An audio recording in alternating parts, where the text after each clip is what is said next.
15h42, le 18 mars 1944, le capitaine James Miller avait du mal à en croire ses yeux. Le commandant allemand du camp, l'Oberst Heinrich Weber, se tenait devant lui, saluant avec une précision militaire et s'exprimant dans un anglais parfait. « Vous êtes désormais sous la protection de la Convention de Genève, capitaine. Votre uniforme, votre grade et votre dignité resteront intacts. Bienvenue au Stalag Luft 3. » À cet instant précis, Miller commença à comprendre que tous les ennemis ne se ressemblaient pas.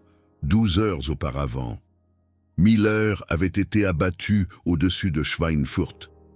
Son B-17, qu'il appelait affectueusement Betty, avait été touché par la flaque allemande à 7600 mètres d'altitude à 03h15 du matin.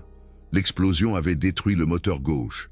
Alors que l'appareil commençait à tournoyer et chutait à 2000 mètres, Miller ordonna à son équipage de 9 hommes de sauter.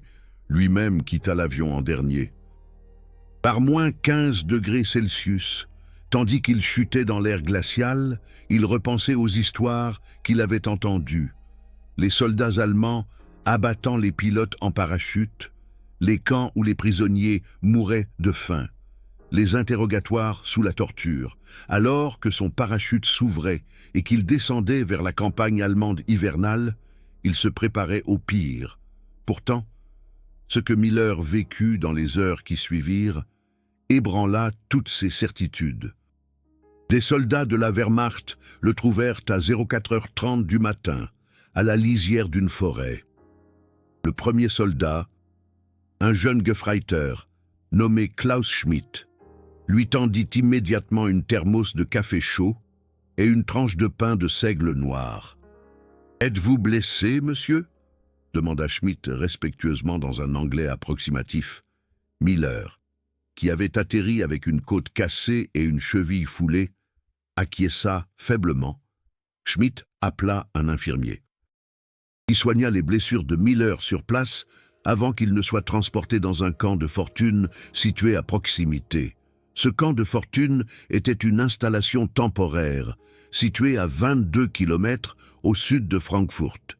Miller y passa les 3 jours suivants avant d'être transféré au Stalag Luft 3. Durant ces 3 jours, il reçut des soins médicaux, des repas chauds et un lit propre. Personne ne le frappa, personne ne le ridiculisa. Les officiers allemands qui l'interrogèrent furent courtois, presque excusés. « Nous devons poser ces questions, capitaine. Vous comprenez, c'est notre devoir », dit un Hauptmann de la Luftwaffe, qui avait lui-même été pilote, avant qu'une blessure ne le cloue au sol. Le 18 mars 1944, Miller arriva au Stalag Luft 3. Le camp, situé à Sagan, à 160 km au sud-est de Berlin, avait été spécialement construit pour le personnel de l'aviation alliée. En franchissant le portail principal, il vit quelque chose qu'il n'avait jamais imaginé. Des baraquements ordonnés, disposés en rangées précises, un terrain de sport, où des prisonniers jouaient au football, une bibliothèque contenant plus de 3000 livres en différentes langues, et partout, des prisonniers qui n'avaient pas l'air d'esclaves faméliques, mais plutôt de soldats qui avaient conservé leur dignité. L'Oberst Heinrich Weber, le commandant du camp, avait 47 ans et était un vétéran de la Première Guerre mondiale. Il avait lui-même passé 4 ans en captivité britannique, de 1916 à 1919. Cette expérience l'avait marqué. Lorsqu'il prit le commandement du Stalag Luft 3 en 1942, il jura que ce camp serait différent. Il respecterait et même dépasserait la Convention de Genève. Chaque prisonnier serait traité avec respect, quelle que soit sa nationalité ou son grade. Weber fit visiter le camp à Miller en personne. Les baraquements étaient simples, mais propres. Chaque prisonnier avait son propre lit avec un matelas de paille et 2 couvertures de laine. L'apport calorique quotidien était de 2400 calories, soit plus que le minimum de 2000, exigé par la Convention de Genève. Des colis de la Croix-Rouge arrivaient régulièrement et Weber autorisait les prisonniers à écrire des lettres à leur famille, 2 fois par mois. Pas de censure, sauf pour les informations militaires. Expliqua Weber. Vos familles doivent savoir que vous allez bien. Miller écrivit à sa femme Sarah à Boston le soir même. Ses mains tremblaient tandis qu'il couchait ces mots sur le papier. Ma très chère Sarah, je suis vivant, je suis indemne. Et il s'est passé quelque chose d'étrange. Les Allemands me traitent avec respect. Le commandant est un homme d'honneur. Je sais que cela semble fou, mais c'est la vérité. Je pense à toi et aux enfants chaque jour. Je rentrerai à la maison, promis. Ton James. Dans les semaines qui suivirent, Miller découvrit la réalité complexe de la captivité. Le Stalag Luft 3 abritait plus de 10 000 pilotes et membres d'équipage alliés. Des Britanniques, des Américains, des Canadiens, des Australiens, des Néo-Zélandais, des Sud-Africains, des Polonais et même quelques Français. L'administration allemande avait divisé le camp en plusieurs sections. Le compound Est était réservé aux officiers britanniques, le compound Sud aux Américains. Le compound Nord était mixte. Chaque compound avait ses propres baraquements, mais tous partageaient les installations centrales, la bibliothèque, le théâtre, le terrain de sport. Ce qui surprit le plus Miller, c'était la liberté à l'intérieur du camp. Les prisonniers pouvaient se déplacer librement entre les baraquements. Ils pouvaient faire du sport, jouer des pièces de théâtre, suivre des cours. Il y avait même une université improvisée, où des prisonniers qui avaient été professeurs avant la guerre donnaient des cours. Miller suivit un cours sur l'histoire européenne, donné par un major britannique qui avait enseigné à Oxford. C'était surréaliste, le voilà. Prisonnier de guerre derrière des barbelés, et il apprenait la Renaissance, comme s'il était de retour à l'université. Les gardes allemands étaient également surprenants. La plupart étaient des hommes plus âgés, de plus de 40 ans, trop vieux pour le service au front. Beaucoup avaient eux-mêmes combattu pendant la Première Guerre mondiale. Ils ne traitaient pas les prisonniers comme des ennemis, mais comme des camarades, qui avaient eu la malchance de se trouver du mauvais côté. Un garde nommé Feldwebel Otto Braun, âgé de 52 ans, parlait souvent avec Miller. Braun avait combattu à la Somme en 1917. Il raconta à Miller l'enfer des tranchées. Le gaz chloré, les barrages d'artillerie incessants. La guerre est une machine qui dévore les jeunes hommes, dit Braun mélancoliquement. Nous, les vieux, avons le devoir de préserver au moins un peu d'humanité ici. La vie quotidienne au Stalag Luft 3 avait développé un rythme surprenant. Chaque matin à 06h, il y avait l'appel. Tous les prisonniers devaient se rassembler sur la place d'appel, où ils étaient comptés. La cérémonie durait environ 20 minutes. Ensuite, le petit déjeuner, pain de seigle noir, margarine, parfois de la confiture, et un succédané de café à base d'orge torréfiée. Ce n'était pas le luxe, mais c'était suffisant pour ne pas mourir de faim. Les colis de la Croix-Rouge complétaient considérablement la ration allemande.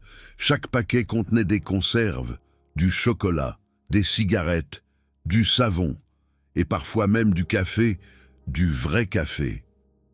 Miller se souvenait du jour où son premier colis de la Croix-Rouge était arrivé.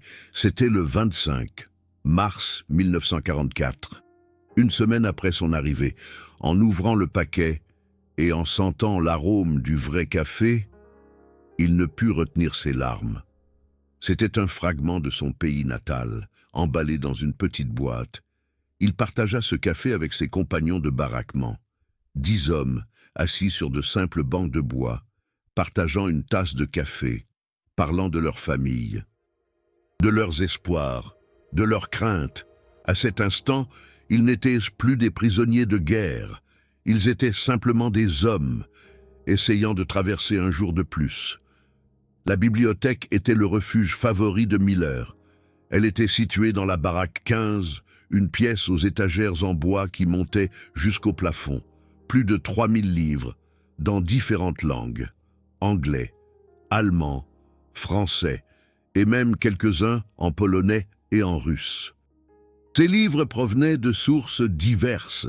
Certains étaient des dons de civils allemands, d'autres arrivaient via la Croix-Rouge, et certains étaient des collections personnelles de prisonniers qu'ils avaient emportés de chez eux, avant d'être abattus. Miller dévorait les livres. Il lisait Thomas Mann, Goethe, Shakespeare, Dickens. Il lisait de la philosophie, de l'histoire, de la poésie. La lecture était une évasion. Quand il lisait, il n'était plus dans le camp. Il était à Londres avec Oliver Twist. Il était sur la montagne magique avec Hans Castorp. Il était dans un autre monde où la guerre n'existait pas. Un major britannique nommé Christopher Thornton organisait même un club de lecture. Tous les jeudis à 19h, 12 prisonniers se réunissaient, discutaient d'un livre qu'ils avaient tous lu. C'était civilisé, intellectuel, presque absurdement normal, dans une situation aussi anormale. Le théâtre était une autre oasis de normalité. Les prisonniers écrivaient des pièces, construisaient des décors, confectionnaient des costumes avec tout ce qu'ils trouvaient. De vieilles couvertures devenaient des rideaux, des caisses en bois servaient d'accessoires. Et comme il n'y avait pas de femmes dans le camp, les jeunes prisonniers jouaient les rôles féminins. C'était surréaliste, mais ça fonctionnait. En juillet 1944, ils montèrent Hamlet de Shakespeare. Le prisonnier qui jouait Ophélie, un jeune lieutenant britannique nommé David Blackwood, était tellement convaincant que certains prisonniers oubliaient que c'était un homme. Son interprétation de la scène de la folie fit pleurer toute l'assistance. Même certains gardes allemands, qui avaient été autorisés à assister à la représentation, furent profondément émus. Le capitaine Weber adorait le théâtre. Il s'asseyait souvent au dernier rang, seul, et regardait les représentations. Après la représentation d'Hamlet, il alla en coulisses et félicita personnellement les acteurs. « Messieurs, ce que vous avez fait ce soir prouve quelque chose d'important. La guerre peut emprisonner les corps, mais elle ne peut pas emprisonner l'esprit humain. Vous nous avez tous rappelé pourquoi l'art, pourquoi la culture, pourquoi la beauté sont importantes. Merci, dit Weber avec une émotion sincère. Le sport était une autre activité importante. Le football était le plus populaire. Les Britanniques et les Américains organisaient des équipes, parfois par nationalité, parfois mixtes. Les matchs étaient compétitifs, presque brutaux. Les prisonniers, enfermés depuis des mois, déchargeaient leur frustration sur le terrain de football. Mais il y avait aussi de la joie. Quand quelqu'un marquait un but, les deux équipes l'acclamaient. C'était un moment de bonheur pur. Intact, rare en captivité. Weber veillait à ce que le terrain de sport soit bien entretenu. Il fit même en sorte qu'un VRA ballon de football soit livré. Quand l'ancien fut cassé, c'était un petit détail, mais il signifiait beaucoup. Il montrait que Weber comprenait que les prisonniers avaient besoin de plus que de la nourriture et un abri. Ils avaient besoin de sens, d'un but, de quelque chose qui les maintienne humains. Il y avait aussi des moments plus sombres. Tout n'était pas parfait au Stalag Luft 3. Il y avait des prisonniers qui n'étaient pas bien traités, des prisonniers qui tentaient de s'échapper et étaient sévèrement punis. Il y avait la faim, surtout pendant l'hiver 1944, quand les lignes d'approvisionnement s'effondrèrent et les rations furent réduites. Il y avait le froid, la maladie, la mort. 2 prisonniers moururent d'une pneumonie en février 1944. Un autre mourut d'une insuffisance cardiaque en septembre. Et puis, il y avait les 50 officiers exécutés, une ombre qui ne disparut jamais complètement. Mais malgré tout, le Stalag Luft 3 était meilleur que les alternatives.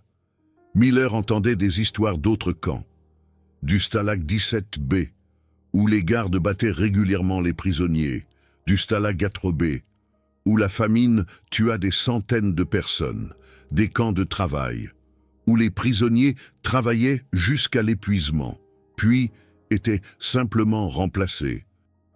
En comparaison, le Stalag Luft 13 était un paradis, et cela était dû à un homme, le capitaine Heinrich Weber. Le style de commandement de Weber était remarquable. Il ne dirigeait pas par la peur ou la violence. Il dirigeait par l'exemple. Il était présent à l'appel chaque matin, peu importe le froid ou l'humidité. Il inspectait personnellement les baraquements, pour s'assurer qu'ils étaient propres et habitables. Il mangeait la même nourriture que les gardes. Jamais rien de mieux, et il parlait avec les prisonniers, pas eux, mais avec eux. Il en connaissait beaucoup par leur nom. Il se souvenait des détails. Un prisonnier mentionna un jour que sa femme attendait un bébé. 3 mois plus tard, Weber demanda « Votre femme a-t-elle accouché? Est-ce un garçon ou une fille ?» Ces petits gestes firent de Weber plus qu'un simple commandant. Ils firent de lui un être humain. La relation entre les prisonniers et les gardes évolua au fil des mois. Au début, c'était la méfiance des deux côtés, mais avec le temps, vint le respect. Parfois même quelque chose qui ressemblait à de l'amitié. Le sergent Brown et le capitaine Miller jouaient parfois aux échecs. Brown avait un vieux jeu d'échecs sculpté à la main que son père lui avait donné. Il jouait sur un banc à côté de la baraque 19, tous les mercredis à 15h, quand Brown avait sa pause. Ils parlèrent de tout, de littérature, de musique, de philosophie, de leurs enfants, de leurs espoirs pour l'avenir, de tout, sauf de la guerre. Pendant ces heures, ils n'étaient pas prisonniers et gardes. Ils étaient simplement 2 hommes, jouant aux échecs. Un autre prisonnier, le lieutenant George Patterson, développa une relation inhabituelle avec un garde allemand nommé Hans Müller. Müller avait été menuisier avant le début de la guerre. Patterson était architecte. Ils découvrirent une passion commune pour l'artisanat. Müller apprit à Patterson à sculpter le bois. Patterson montra à Müller comment faire des dessins techniques, ensemble. Ils construisirent des meubles pour le camp, des tables, des chaises, des étagères. Leur collaboration fut si productive que Weber en fit officiellement une équipe. Ils travaillaient dans un petit atelier, 6 heures par jour, créant de belles choses au milieu du chaos. Ces liens humains n'étaient pas des incidents isolés. Ils étaient le résultat de la politique délibérée de Weber. Il croyait que si les prisonniers et les gardes se voyaient comme des êtres humains, la violence était moins probable. Et il avait raison. Pendant les 2 années où Weber commanda le Stalag Luft 3, il n'y eut aucun incident où un garde tua un prisonnier. Aucun. C'était extraordinaire. Dans d'autres camps allemands, de tels incidents étaient fréquents. Mais pas ici. Pas sous le commandement de Weber. Cette humanité se manifestait par de petits gestes, mais significatifs. Lorsqu'un lieutenant américain nommé Robert Hayes tomba gravement malade en avril 1944, une appendicite qui nécessitait une opération immédiate. Les Allemands l'emmenèrent à l'hôpital militaire le plus proche, à 35 km de là. Un chirurgien allemand, le médecin-chef, Dr. Friedrich Keller, opéra Hayes avec la même attention qu'il aurait accordée à un soldat allemand. L'opération dura 3 heures. Hayes survécut et fut ramené au camp après 2 semaines de convalescence. À son arrivée, le colonel Weber en personne le salua. « Bienvenue, lieutenant. Je suis heureux que le docteur Keller ait pu vous sauver. » Hayes raconta plus tard à Miller que Keller lui avait parlé pendant l'opération pour le calmer. Le chirurgien avait expliqué ce qu'il faisait. Étape par étape, bien que Hayes n'ait eu qu'une anesthésie locale et était conscient, « Vous êtes un soldat courageux, lieutenant. Votre mère serait fière de vous. Restez calme et vous survivrez à cette opération. Et ensuite, vous pourrez rentrer chez vous et vivre votre vie, » avait dit Keller. Après la guerre, de retour chez lui, Hayes écrivit une lettre au docteur Keller. Il voulait le remercier. Mais Keller n'avait pas survécu à la guerre. Il avait été tué en 1945 lors d'un bombardement allié. La relation entre les prisonniers et les Allemands était complexe. Ce n'était pas de l'amitié, à proprement parler, mais c'était du respect mutuel. Les Allemands respectaient les pilotes alliés pour leur courage. Les pilotes respectaient les Allemands pour leur honneur. C'était un étrange équilibre, né d'une expérience militaire commune. Les deux camps étaient composés de soldats. Les deux camps avaient des peurs, des espoirs, des rêves. Les deux camps voulaient simplement rentrer chez eux. Miller se souvint d'une conversation avec le colonel Weber en mai 1944. Ils étaient assis dans le bureau du commandant, une pièce surprenantement modeste, aucun luxe, seulement un bureau, 2 chaises, une carte au mur. Weber avait convoqué Miller pour parler d'une tentative d'évasion que des prisonniers américains avaient planifiée.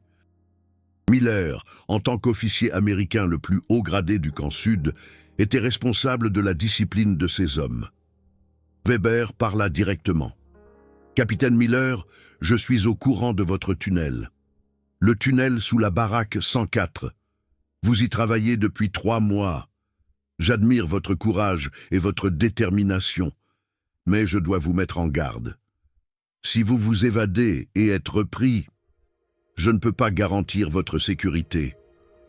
Il y a d'autres unités allemandes, des unités SS, qui n'ont pas les mêmes standards que nous.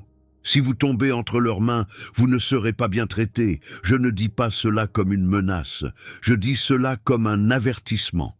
Restez dans le camp, survivez à la guerre, rentrez chez vous auprès de vos familles. » Miller fut impressionné par l'honnêteté de Weber. La plupart des commandants auraient simplement mis fin au plan d'évasion et puni les responsables. Mais Weber essayait de les convaincre. Et non de les forcer. « Colonel, avec tout le respect que je vous dois, n'est-ce pas notre devoir d'essayer de nous échapper ?» demanda Miller. Weber hocha lentement la tête. « Oui, capitaine, c'est votre devoir, et c'est mon devoir de vous en empêcher. Mais je ne veux pas que vous mouriez. Cette guerre a déjà dévoré trop de jeunes hommes. Assez, c'est assez. » Miller discuta de l'avertissement de Weber avec ses hommes. Ils décidèrent de continuer à creuser le tunnel. Mais d'être prudents, le tunnel fut découvert en juillet 1944, 3 semaines avant qu'il ne soit terminé. Weber punit les personnes impliquées avec 2 semaines d'isolement, mais sans violence physique. C'était une peine modérée selon les normes militaires, et après les 2 semaines, les hommes furent ramenés dans leurs baraquements normaux, comme si de rien n'était. Cette clémence n'était pas une évidence. Dans d'autres camps allemands, en particulier ceux sous contrôle SS, les tentatives d'évasion étaient brutalement punies. En mars 1944, 50 officiers britanniques s'étaient échappés du camp nord du Stalag Luft III après un tunnel. Seuls 3 atteignirent la liberté. Les 47 autres furent repris. Sur ordre des plus hautes instances, directement d'Hitler, 50 de ces prisonniers furent assassinés. À titre d'exemple, le colonel Weber avait protesté contre cet ordre, par écrit. Il argua que les exécutions violaient la Convention de Genève. Sa protestation fut ignorée, les exécutions eurent lieu. Weber était anéanti. Il se sentait personnellement responsable de chaque prisonnier mort. Lorsque la nouvelle des exécutions atteignit le camp, l'atmosphère était tendue. Les prisonniers alliés étaient en colère, effrayés. Ils se demandaient s'ils seraient les prochains. Mais Weber rassembla tous les prisonniers sur la place d'appel et leur parla. Sa voix tremblait d'émotion. « Messieurs, ce qui s'est passé est une honte pour l'Allemagne, une honte pour la Wehrmacht, une honte pour tout ce que je représente. J'ai protesté contre cet ordre. J'ai fait tout ce qui était en mon pouvoir pour l'arrêter. Mais je ne suis qu'un colonel. Je n'ai pas assez de pouvoir. Je ne peux vous promettre qu'une chose.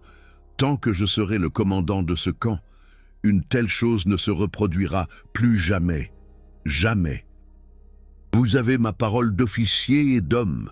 Les prisonniers le crurent, parce qu'ils connaissaient Weber, parce qu'ils avaient vu comment il s'efforçait de préserver l'humanité dans une situation inhumaine. Le capitaine Miller écrivit plus tard dans son journal « Le colonel Weber est un homme bon dans un système mauvais. Il fait ce qu'il peut, et c'est plus que la plupart ne le feraient. » À l'été 1944, la guerre atteignit une phase critique. Les Alliés débarquèrent en Normandie le 6 juin. L'armée rouge avançait de l'Est. L'Allemagne était encerclée. Mais au Stalag Luft 3, peu de choses changèrent. Weber maintint ses standards.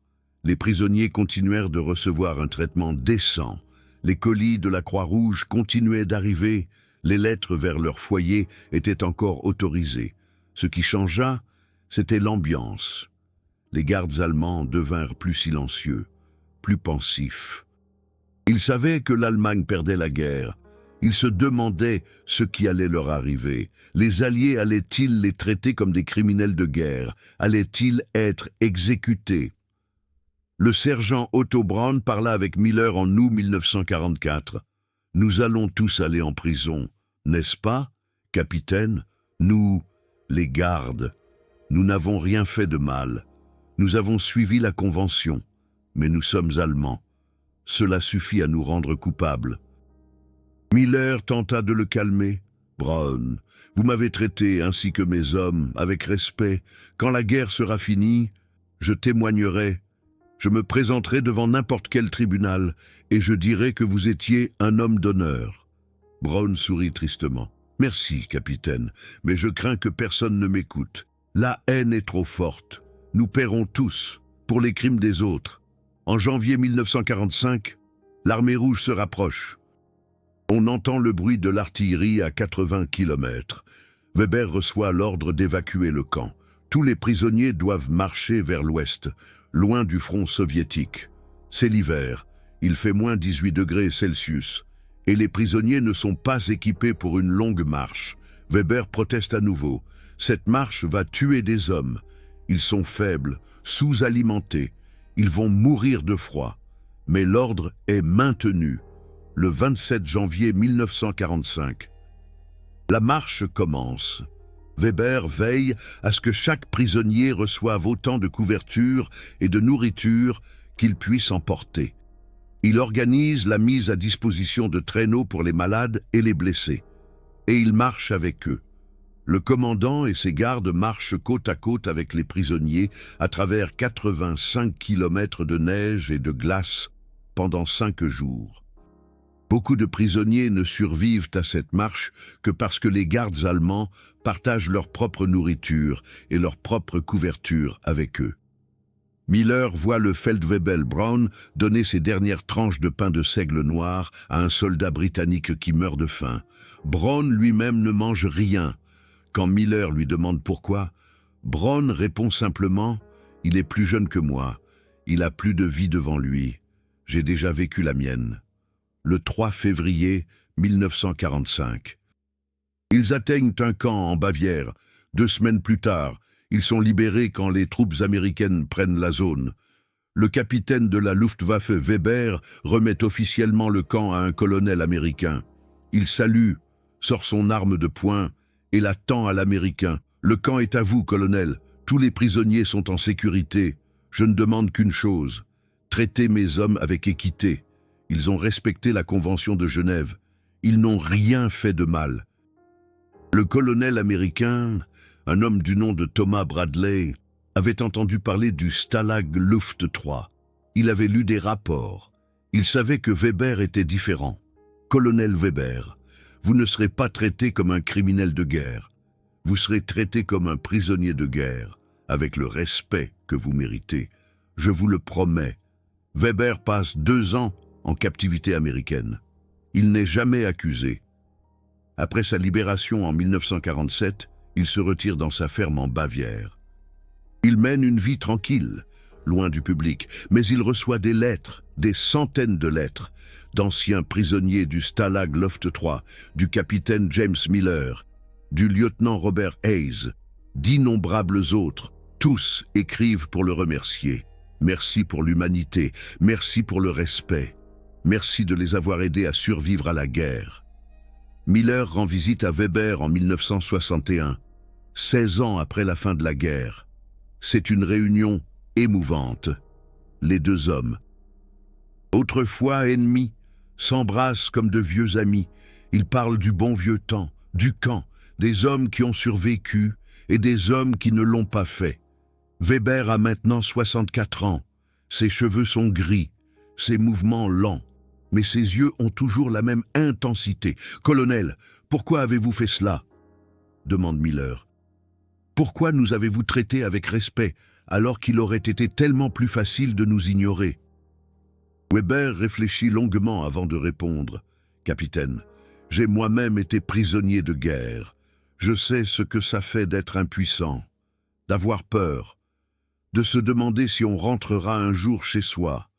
Les officiers britanniques qui dirigeaient mon camp m'ont traité avec respect. Ils m'ont rendu ma dignité. Quand j'ai eu la chance de faire la même chose, je n'ai pas pu refuser.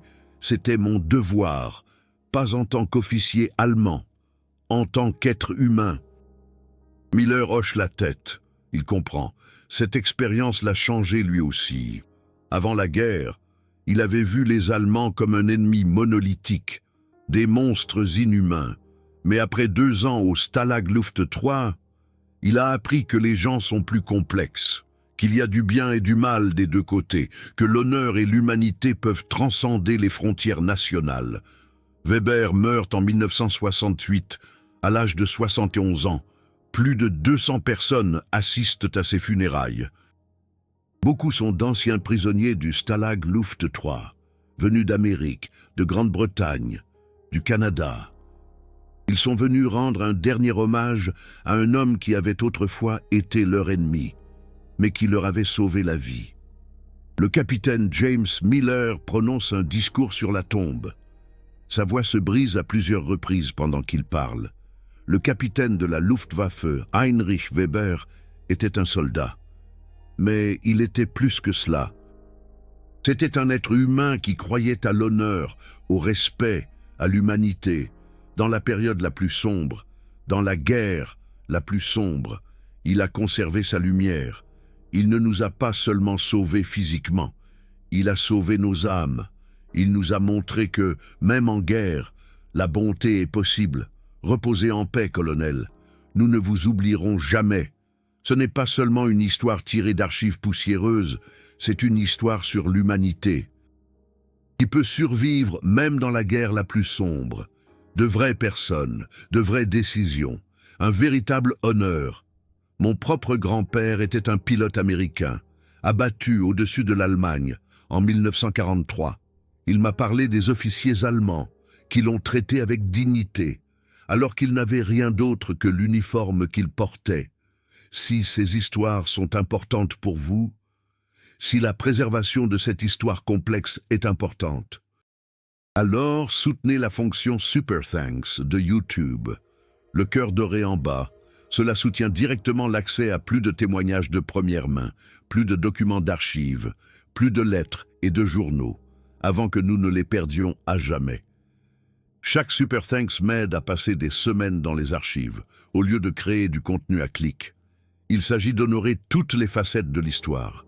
Les soldats qui se sont battus, les prisonniers qui ont survécu, et les hommes comme le capitaine de la Luftwaffe Weber, qui ont prouvé que l'humanité est plus forte que la guerre. Les chiffres racontent une histoire qui surprendra beaucoup de gens. Sur les 10 000 prisonniers alliés du Stalag Luft 3, 9 817 ont survécu à la guerre. Un taux de survie de 97%. En comparaison, dans les camps contrôlés par la SS, le taux de survie était souvent inférieur à 50% dans les camps soviétiques pour prisonniers de guerre allemands. Seuls 35% ont survécu.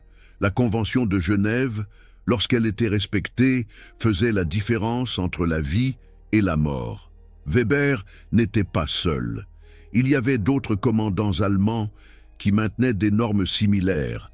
Le Oberst Hans Erdmann von Lindener-Wildow, qui commandait le Stalag Luft 3 avant Weber, était également connu pour son équité. le général der Flieger Hans-Jürgen Stumpf refusa d'exécuter les ordres de maltraitance des prisonniers. Ces hommes ont risqué leur propre carrière, parfois leur vie, pour faire ce qui était juste. Mais Weber se distingue parce que nous connaissons son histoire de manière si détaillée. Les prisonniers ont tout documenté. Des journaux intimes, des lettres, plus tard des mémoires. Ils ont raconté les petits gestes qui ont fait la différence. Le garde qui a montré une photo de sa famille. Le médecin qui a organisé des analgésiques supplémentaires. Le commandant qui s'est personnellement assuré que chaque prisonnier reçoive des colis de Noël. Cette histoire est importante parce qu'elle nous rappelle que la guerre n'est pas noire et blanche. Il y a des nuances, il y a de la complexité. Il y a des gens qui, même en enfer, essaient de faire le bien. Et elle nous rappelle que la réconciliation est possible. Miller et Weber, autrefois ennemis, sont devenus amis. Leurs familles sont restées en contact à travers les générations. Les petits-fils de Weber et Miller se sont rencontrés en 2010 en Allemagne. Ils se sont embrassés. Deux jeunes hommes, nés bien après la guerre, mais liés par l'histoire de leur grand-père. Les leçons du Stalag Luft 3 sont intemporelles. Le respect surpasse la haine. L'humanité survit à l'inhumanité. L'honneur n'est pas lié à une nation, mais au caractère. Le Oberst Weber aurait pu faire le minimum. Se conformer à la Convention de Genève de façon minimale, mais il a choisi de faire plus. Pas parce qu'il le devait, mais parce qu'il pensait que c'était juste. Et sa décision a sauvé des milliers de vies et a créé un héritage qui perdure encore aujourd'hui. Qu'est-ce qui vous a le plus touché dans cette histoire? Mes spectateurs ont partagé d'incroyables histoires de famille, des grands-pères qui étaient dans des camps, des amitiés inattendues, des lettres retrouvées dans des greniers. Partagez l'histoire de prisonniers de guerre de votre famille ci-dessous. Chaque commentaire est un morceau d'histoire que nous sauvons ensemble. Assurons-nous que ces histoires complexes nous survivent à tous. Car si nous cessons de nous souvenir, si nous cessons de raconter, alors ces hommes meurent une deuxième fois, et nous ne devons pas le permettre. Leurs histoires méritent d'être entendues. Leur humanité mérite d'être célébrée. Et leurs leçons méritent d'être transmises à la prochaine génération.